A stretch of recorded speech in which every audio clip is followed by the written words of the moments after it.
barke borom Tuubaa mu waaw moyen Cheikh Ibra Fall laa ci way waa réew mi yéen kon diglu leen Baye Abdou Seye mu waaw moyen Cheikh Ibra Fall laa ci way waa réew mi yéen kon diglu leen Baye Abdou Seye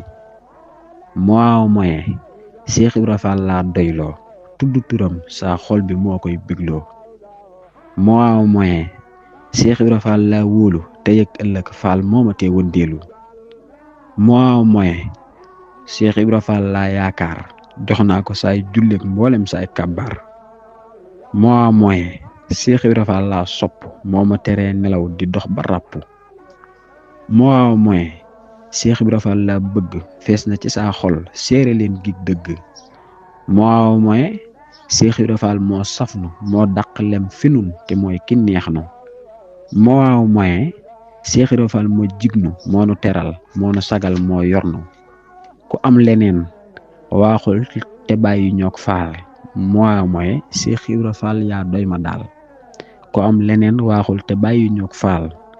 mu waaw moyen Cheikh Ibra Fall yaa doy ma daal sallallahu alayhi wa sallam